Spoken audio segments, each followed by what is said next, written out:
रिलायंस की Disney deal को CCI की मंजूरी मिल गई है। तो बड़ी खबर इस वक्त आप अपनी टीवी स्क्रीन पर देख रहे हैं। सीसीआई ने रिलायंस की डिज्नी डील को मंजूरी दे दी है और सीधा सुमित से जुड़ते हैं इस बड़ी खबर पर। तो सुमित बताएं, क्या है बड़ी खबर?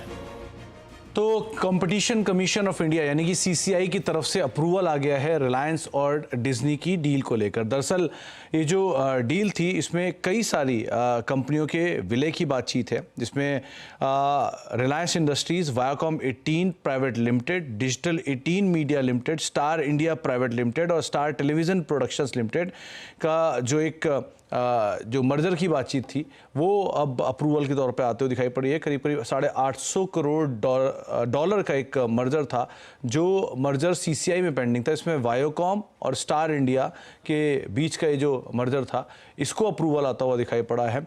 और इससे एंटरटेनमेंट बिजनेस यानी कि जो एंटरटेनमेंट वायोकॉम 18 का जो कि रिलायंस इंडस्ट्रीज के कारोबार के अंदर आता है, वो वॉल्ट डिज्नी के साथ उसके मर्जर की बातचीत भी होते हुए दिखाई पड़ रही है। गुरमीत हमारे साथ मौजूद भी हैं। गुरमीत, सबसे पहले और सबसे इम्पॉर्टेंट अपडेट जो अभी अभी आ रहा है कि सीसीआई ने रिलायंस की डिज्नी डील को, रिलायंस और डिज्नी डील को अप्रूवल दे दिया है। किस तरह के इम्प्लीकेशन आप इससे रीड कर पा रहे हैं और कितनी अहम खबर अभी के लिए आप देख रहे हैं इसे? काफी अहम, क्योंकि कहीं ना कहीं डाउट आ रहा था कि शायद सीसीआई इसको अलाउ ना करे, क्योंकि मोनोपोलिस्टिक सिचुएशन क्रिएट हो सकती है। कंबाइंड एंटिटी में काफी सिनर्जीज हैं, 100 सुपर चैनल्स हैं और स्पोर्ट्स चैनल्स इन पर्टिकुलर उनके पास काफी एसेट्स हैं। और डिज्नी हॉटस्टार थोड़ा सा पीछे, कुछ उनका परफॉर्मेंस अच्छा नहीं रहा है। जब से उनके पास से आईपीएल के राइट्स गए थे, कुछ 23 मिलियन के आसपास कस्टमर्स भी लूज हुए हैं। तो ये एक अच्छा डिजिटल जायंट बन सकता है।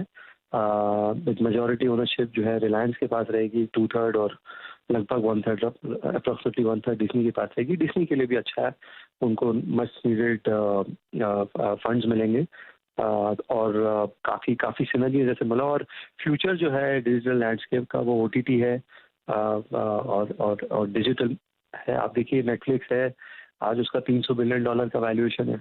इंडिया की सबसे बड़ी कंपनी भी $250 बिलियन ही है और ये कंबाइंड एंटिटी तो अभी स्टार्ट हुई है। तो लॉन्ग टर्म पोटेंशियल बहुत है। इमीडिएट बेनिफिट शायद बहुत ज़्यादा किसी लिस्टेड एंटिटी को ना देखने को मिले, बट एक अच्छा डिजिटल जायंट क्रिएट होने की तैयारी में है। गुरमीत, आप फ़ोन पे ही रहिएगा। हमारे साथ अनुज भी मौजूद हैं। अनुज, एक मच अवेटेड इवेंट, क्योंकि बहुत समय से अटकलें लगाई जा रही थी कि सीसीआई की तरफ से अप्रूवल कैसे आएगा ये पूरी डील का, लेकिन फाइनली सीसीआई की तरफ से रिलायंस डिज्नी डील की जो अप्रूवल्स हैं वो आते हुए दिखाई पड़े हैं। क्या डिटेल आप गैदर कर पा रहे हैं? बिल्कुल सुमित, बिल्कुल। देखिए, जो आप बात कर रहे थे, काफ़ी समय से अटकलें लग रही थी कि सीसीआई से अप्रूवल मिलेगा या नहीं मिलेगा। आपको याद होगा पिछले हफ्ते एक न्यूज़ भी आई थी कि शायद कंपनियां एग्री कर गई हैं एड रेट्स कुछ टाइम के लिए कैप करने के लिए, ताकि सीसीआई का अप्रूवल मिल जाए। लेकिन खैर जो भी है, अप्रूवल मिल गया है इस डील को। और ये डील एक मच अवेटेड डील थी, क्योंकि ये एक ओटीटी प्लेटफॉर्म में भी और एक इवन टीवी के हिसाब से भी एक देश की सबसे बड़ी डील है। और इस डील के बाद I think if Disney Hotstar और जियो सिनेमा का जो प्लेटफॉर्म है मिलाकर वो नंबर 1 हो जाएगा। तो मतलब कुल मिलाकर एक मीडिया सेगमेंट के लिए बहुत बड़ी न्यूज़ है। देखिए, एक स्टैंडर्ड डिस्क्लेमर यहाँ पर, क्योंकि हम रिलायंस की बात कर रहे हैं और रिलायंस का स्टॉक लिस्टेड है। ऑब्वियसली कोई भी, अगर आप इस चीज़ को सुन रहे हैं तो इस चीज़ को स्टैंडर्ड डिस्क्लेमर लें कि ये वही कंपनी जो इस चैनल को भी ओन करती है। लेकिन ये बात है कि जो डील हुई है उसका साइज देखिए आप। और मैं आपको भी सुन रहा था सुमित, मीडिया सेक्टर के लिए एक बहुत बड़ा, ये मेरे ख्याल से टर्निंग पॉइंट है और एक बहुत बड़ा कंसोलिडेशन मीडिया सेक्टर में है। और इस डील के बारे में कहा जा रहा था कि ये डील विन विन है, दोनों के लिए विन विन है। ये स्टार के लिए भी विन विन डील है और रिलायंस के लिए भी विन विन डील है। तो कुल मिलाकर आज इस डील को एक फाइनल शेप मिलती है। अनुज, आप भी एक मिनट फ़ोन पे रहिएगा। कुछ डील का बैकग्राउंड मैं आप लोगों के सामने रख देता हूं, उसके बाद इस पर मैं एक और आपसे सवाल लूंगा। करीब करीब 70,000 करोड़ रुपए के आसपास का एक मीडिया जाइंट बनाने की बातचीत है, जो अभी गुरमीत कह भी रहे थे। करीब एंटरटेनमेंट और मीडिया सेक्टर में 100 चैनल डिफरेंट लैंग्वेजेस में, ओटीटी प्लेटफॉर्म अलग, 75 करोड़ के आसपास के ग्राहक इस डील के थ्रू एग्जीक्यूट होने की बातचीत थी। रिलायंस इंडस्ट्रीज इसमें 63, रिलायंस और एफिलिएट्स जो हैं वो 63.16% के आसपास की हिस्सेदारी इस कंबाइंड एंटिटी में ओन करेंगे। डिज्नी करीब करीब करीब 36.84% के आसपास की हिस्सेदारी ओन करने वाला है और रिलायंस इस पूरी डील में रफली 11,500 करोड़ रुपए के आसपास इस जेवी में फर्दर एक्सपैंड करेगा निवेश के लिए। नीता अंबानी जी जो कि इस कंपनी की जेवी में चेयरपर्सन होंगी और उदय शंकर जो होंगे वो वाइस चेयरपर्सन होंगे। ये डील का बैकग्राउंडर है, जिस बैकग्राउंडर के साथ ये डील हुई थी और अब इसका एग्जीक्यूशन या फिर जिसका अप्रूवल है वो सीसीआई की तरफ से आता हुआ दिखाई पड़ रहा है। अनुज, पहले आपसे एक सवाल, क्योंकि कल रिलायंस की एजीएम है और अनुमान लगाया जाता है कि रिलायंस की जो एजीएम है उसमें मल्टीपल वेंचर्स के ऊपर अलग अलग तरह की घोषणाएं होती रहती है, जैसे कि ऑयल एंड गैस कारोबार को लेके, जियो को लेके या उनके एंटरटेनमेंट वेंचर को लेके। सो इस तरह के अप्रूवल्स का आना और साथ साथ इस तरह के कारोबार में फर्दर एक्सपैंड होना, ये क्या अटकलें लगाई जाए, क्या उम्मीदें लगाई जाए, क्या आ सकता है या फिर किस तरह की बातचीत इसको लेकर हो सकती है, इस कारोबार को लेकर? देखिए, डेफिनेटली इस कारोबार पर तो बातचीत होगी ही, क्योंकि जैसा आपने कहा सुमित की 17,000 करोड़ की ट्रांजैक्शन वैल्यू की गई, तो ध्यान रखिएगा 17,000 करोड़ की ट्रांजैक्शन एक्सक्लूडिंग सिनर्जीज। अगर सिनर्जीज को अगर आप जोड़ देंगे तो शायद ये डील इससे भी और बड़ी हो सकती है। और ऑब्वियसली रिलायंस का 63% स्टेक और बाकी 38.64% डिज्नी का। और जैसा आपने कहा, कल रिलायंस की एजीएम है और एक चीज बहुत क्लियर है कि रिलायंस मार्केट का अब एक जो व्यू है रिलायंस को लेकर, वो सिर्फ एक O2C बिजनेस को लेकर नहीं है, सिर्फ एक ऑयल कंपनी को लेकर नहीं है, बल्कि जो न्यू एज एक ट्रूली कंपनी ने अपने आप को एक न्यू एज कंपनी के रूप में ट्रांसफॉर्म किया है, उसका एक बहुत बड़ा हिस्सा ये मीडिया बिजनेस है। और मीडिया बिजनेस में अब ऑब्वियसली रिलायंस के पास अब भारत की सबसे बड़ी मीडिया कंपनी भी है। मतलब अगर आप चाहे वो न्यूज बिजनेस हो, एंटरटेनमेंट बिजनेस हो या OTT प्लेटफॉर्म हो, तो उस हिसाब से बाकी देखते हैं कल एजीएम में क्या निकल कर आता है। उसको प्रीएम्प्ट करना थोड़ा मुश्किल होगा, वेट कर लेते हैं उसकी। इनफैक्ट ये जो अनुज कह भी रहे हैं कि किस तरह से लार्जेस्ट स्पेस है, तो जब ये डील अनाउंस हुई थी तब भी ये बात मेंशन की गई थी कि SIPL जो है वो टीवी ब्रॉडकास्टिंग मोशन पिक्चर्स या OTT में तो है ही, प्लस जो बाकी टीवी चैनल्स या ऑडियो विजुअल कंटेंट है उसमें भी एक डोमिनेंट पोजीशन पर है।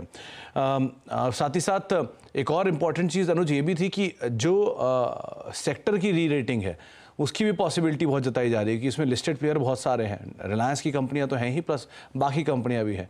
सो एक अनुमान लगाया जा रहा है कि जिस तरह की एक बड़ा डोमिनेटिंग प्लेयर बन रहा है या जिस तरह की सिचुएशन एक कंपनी या ग्रुप बना रहा है, उसके सामने थोड़ी सी दिक्कतें बाकी कंपनियों को आ सकती हैं। ये CCI में पहले कई लोगों ने दलील भी दी थी, लेकिन उसके बावजूद भी अप्रूवल आ गया है। सो कैसे रीड करें मीडिया स्टॉक्स को, किस तरह का एक रिएक्शन नियर टर्म में देख सकते हैं? सुमित, इसमें मैं एक चीज ऐड करना चाह रहा था। देखिए, आप ये बहुत इंटरेस्टिंग होगा कि एक ही प्लेटफॉर्म के अंदर कलर्स और स्टार प्लस जैसे चैनल्स होंगे, एक ही प्लेटफॉर्म में स्टार स्पोर्ट्स और जियो स्पोर्ट्स जैसे चैनल्स होंगे। IPL, आप सब जानती हैं कि जब IPL की डील हुई थी तो वो टीवी की डील अलग थी और OTT की डील अलग थी। अब दोनों सेम प्लेटफॉर्म में हो गए, तो उस हिसाब से ये एक बहुत बड़ा डील है। रिलायंस इसमें 11,500 करोड़ फ्रेश इन्वेस्ट करने वाला है इसके आगे की स्ट्रेटजी के लिए। तो बिल्कुल मेरे ख्याल से मीडिया बिजनेस के लिए ये एक, बाकी की जो मीडिया कंपनीज हैं मुझे लग रहा है वो उन पर भी एक थोड़ा सा positive rub off impact he आएगा और आगे जाकर और भी अटकलें लगेंगी। देखिए, स्पेस में कंसोलिडेशन आगे और भी होना है, ठीक है। अब जैसे फॉर एग्जांपल रिसेंटली जी की डील की बात हुई थी, वो डील हालांकि नहीं हो पाई थी कंज्यूमेट, लेकिन कल परसों ने देखा कि वो स्टॉक में वहां पर भी काफी एक्शन हुआ और भी मीडिया स्पेस काफी एक्टिव थी। तो मेरे ख्याल से इस स्पेस में काफी टाइम तक आने वाले कुछ टाइम में ट्रैक्शन रहेगा और इस स्पेस में वैल्यू है। समझ देखिए, इस स्पेस में वैल्यू है क्योंकि इसमें स्टॉक्स ने पिछले कई सालों से कुछ नहीं किया है। मार्केट कहाँ की कहाँ पहुंच गई है, मीडिया स्टॉक्स वहीं के वहीं पड़े हैं। तो ये मेरे ख्याल से शायद एक बाकी के पूरे स्पेस के लिए भी एक एज अ टॉनिक काम करेगा। गुरमीत, एक इलारा की रिपोर्ट में अभी पढ़ भी रहा था, उन्होंने ये बात मेंशन की है कि जिस तरह से टेलीकॉम में हमने एक बहुत लंबे कंसोलिडेशन के बाद टैरिफ हाइक देखा है, उसी तरह से शायद एक लंबे कंसोलिडेशन के बाद मीडिया के अंदर भी आने वाले समय में जो एड रेट्स हैं वहाँ पर एक बड़ा नॉर्थवर्ड ट्रेजेक्ट्री या नॉर्थवर्ड ट्रेंड आता हुआ दिखाई पड़ सकता है। ये इलारा की रिपोर्ट थी।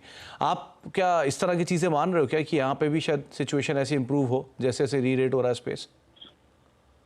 देखिए, तो वैल्यूएशन कंफर्ट है। टैरिफ जो है दो चीज़ों पे डिपेंड करता है कि आपकी डिमांड कितनी है। एडवर्टाइजमेंट रेवेन्यू जो मेन ब्रॉडकास्टिंग चैनल है उनमें प्रेशर रहा है, अभी से नहीं रहा है, पोस्ट कोविड के बाद रहा है। कोविड के बाद थोड़ा सा एडवर्टाइजमेंट का जो फॉर्म है वो बदला है।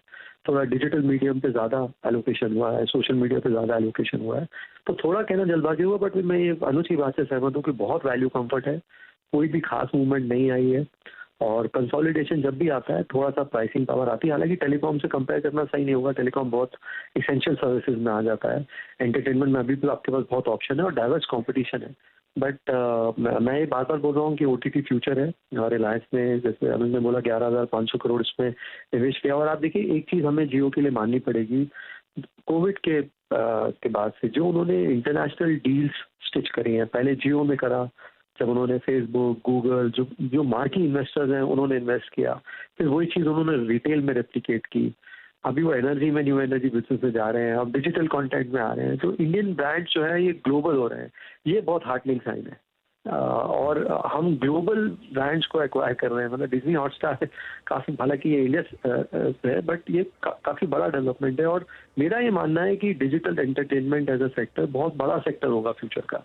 सबसे पॉपुलर कंट्री है, 140 करोड़ लोग हैं, 90% पॉपुलेशन के पास अब इंटरनेट एक्सेस है, तो ये इसके आगे कई सारे मायने हैं मेरे हिसाब से। इसलिए ओवरऑल इस सेक्टर को लेकर मैं काफ़ी कंस्ट्रक्टिव हूँ। कल AGM पे मेरी निगाह रहेगी, क्योंकि बाजार ये देखना चाहेगा कि मार्केट वैल्यू अनलॉकिंग कैसे करता है रिलायंस आगे जाके। जैसे जियो फाइनेंशियल हुआ रिलायंस के शेयर से, ऐसे जियो रिटेल बिजनेस कैसे आगे काम आउट होगा, आई थिंक ये बाजार देखना चाहेगा, कल की AGM में नहीं, नियर फ्यूचर में। नहीं, लेकिन गुरमीत, एक अनुमान जो बाजार आमतौर पे लगा के चलता है, जो अभी 2 दिन पहले एक रिपोर्ट भी आई थी, वो भी ये मेंशन कर रही थी कि हर बार AGM में रिलायंस, क्योंकि रिलायंस का AGM कोई एक कंपनी का AGM नहीं होता, वो कई सेक्टर्स का AGM होता है। उसके अंदर आप ऑयल एंड गैस भी सुनते हो, आप उसमें टेलीकॉम भी सुनते हो, उसमें ITES सर्विसेज भी सुनते हो, एंटरटेनमेंट एंड मीडिया भी सुनते हो।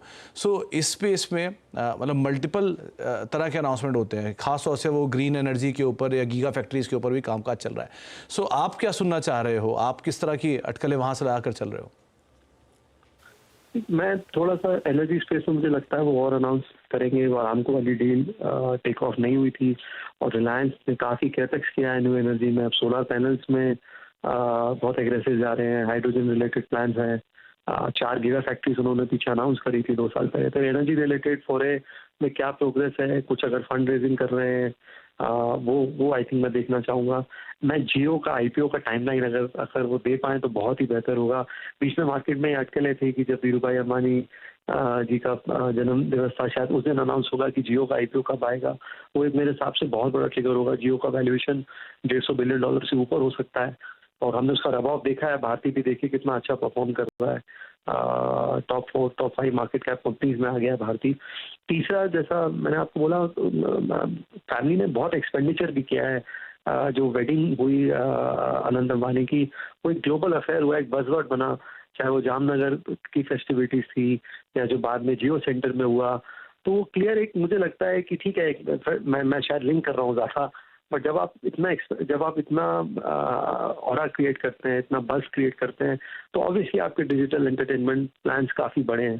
तो ये 3 चीज़ें मुझे लगता है मैं देखना चाहूँगा। जियो का IPO, एनर्जी बिजनेस को लेके कुछ वैल्यू क्रिएशन, और तीसरा उनके और आगे क्या प्लान है डिजिटल एंटरटेनमेंट में।